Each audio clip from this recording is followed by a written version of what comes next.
Bismillahirrahmanirrahim. Assalamualaikum warahmatullahi wabarakatuh.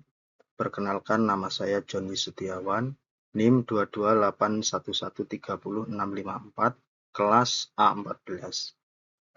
Di sini saya akan mempresentasikan tentang implementasi instrumen tes dan non-tes pada materi fikih bab wudhu.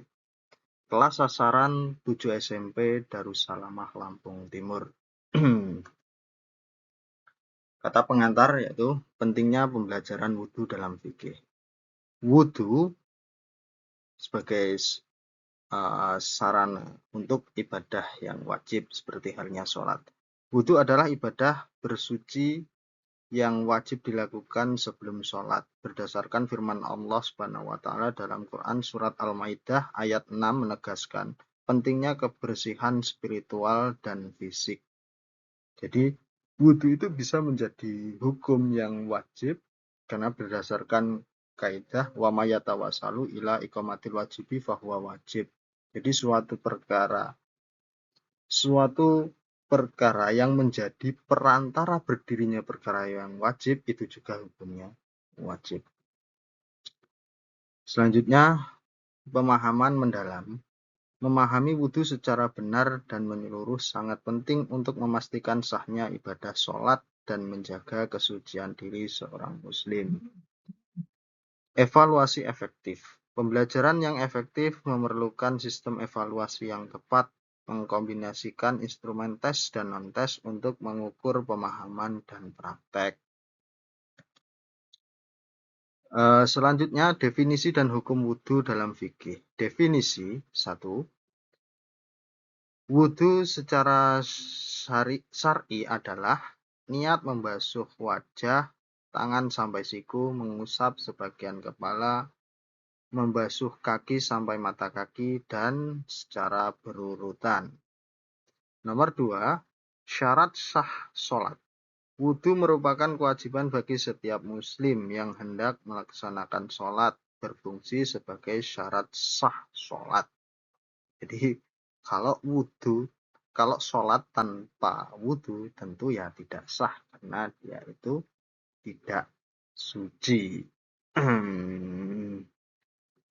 Jadi Allah itu tidak akan menerima sholatnya seseorang apabila tidak suci. Di antara menghilangkan hadas yaitu dengan cara berwudhu.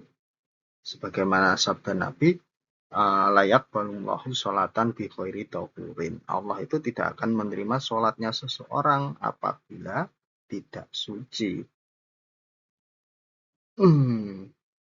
Nomor 3, fungsi spiritual. Selain mensucikan diri dari hadas kecil, wudhu juga berfungsi mempersiapkan diri secara spiritual dan fisik untuk beribadah kepada Allah Subhanahu wa Ta'ala.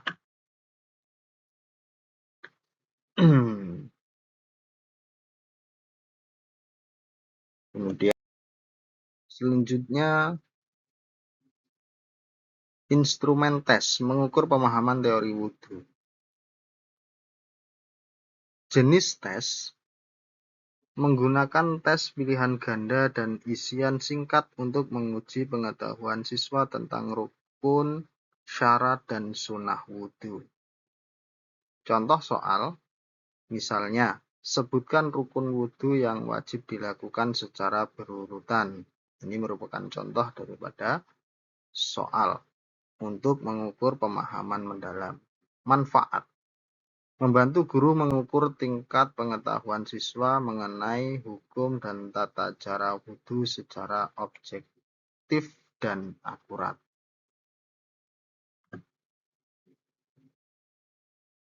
Selanjutnya, instrumen non-tes observasi praktek wudhu. Observasi langsung. Melakukan observasi langsung terhadap siswa saat mempraktekkan wudhu, memastikan mereka mengikuti tata cara yang benar sesuai syariat. Checklist penilaian. Menyiapkan daftar checklist untuk menilai aspek-aspek penting seperti niat, urutan membasuh anggota tubuh, dan kesempurnaan dalam basuh. Penilaian keterampilan. Manfaat utama adalah untuk menilai keterampilan psikomotorik dan kesungguhan siswa dalam menjalankan praktek ibadah wudhu.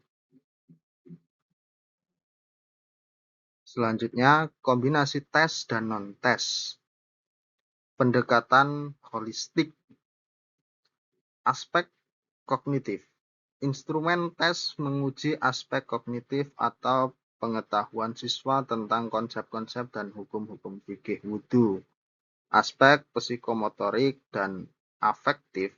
Instrumen non-tes menguji aspek praktek dan sikap siswa dalam melakukan wudhu. Contoh penerapan, misalnya, ujian teori dilakukan di kelas, sementara praktek wudhu dievaluasi di masjid, sekolah, atau tempat wudhu. Gambaran lengkap, kombinasi keduanya memberikan gambaran yang komprehensif mengenai penguasaan materi wudhu oleh siswa, baik teori maupun praktek. Selanjutnya, studi kasus, implementasi di sekolah. Kuis online. Sekolah menerapkan kuis untuk mengevaluasi pemahaman teori wudhu siswa, memanfaatkan teknologi dalam pembelajaran. Video praktek. Video praktek wudhu digunakan sebagai media pembelajaran dan evaluasi, membantu siswa memahami setiap gerakan dengan visualisasi. Peningkatan hasil. Hasil menunjukkan peningkatan 85% pada pemahaman teori dan 90% pada keterampilan praktek setelah implementasi evaluasi berkelanjutan. Motivasi siswa. Pendekatan ini tidak hanya meningkatkan pemahaman tetapi juga memotivasi siswa dan menumbuhkan kesadaran akan pentingnya wudhu. Selanjutnya, itu tentang tantangan dan solusi dalam implementasi. Tantangan, di sini ada 3. Yang pertama, keterbatasan waktu praktek yang efektif. Jadi seringkali waktu itu habis. Perbedaan tingkat pemahaman dan latar belakang siswa itu menjadi hal yang biasa di setiap materi. Siswa mengalami kesenjangan dalam pemahaman. Ketersediaan fasilitas yang memadai. Solusi inovatif. Menyusun jadwal praktek yang teratur dan terintegrasi. Menggunakan media pembelajaran interaktif seperti simulasi virtual wudhu. Edukasi tentang konservasi air saat wudhu sesuai ajaran Islam tentang hemat air. Jadi kalau kebanyakan juga ya menjadi makruh. Wudhu pun bisa menjadi makruh kalau terlalu menghambur-hamburkan air yang tidak penting. Kesimpulan dan rekomendasi. 1. Saling melengkapi. Instrumen tes dan non-tes saling melengkapi, menciptakan pembelajaran fikih bab wudhu yang efektif dan holistik. 2. Guru berperan penting. Guru memiliki peran penting dalam mengembangkan alat evaluasi yang sesuai dengan konteks dan karakteristik unik setiap siswa. Kualitas ibadah merupakan nomor 3.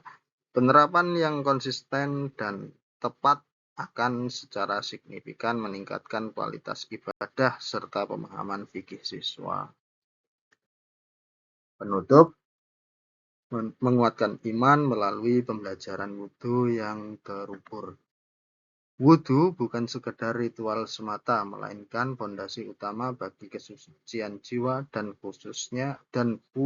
kekhusyuan dalam setiap ibadah yang kita lakukan. Evaluasi yang tepat adalah kunci untuk membentuk generasi muslim yang tidak hanya sadar akan kewajiban agamanya, tetapi juga taat dalam melaksanakannya. Demikian yang dapat saya sampaikan. Bila ada kesalahan, saya mohon maaf yang sebesar-besarnya. Wallahul muwaffiq ila aqwamit thoriq. Assalamualaikum warahmatullahi wabarakatuh.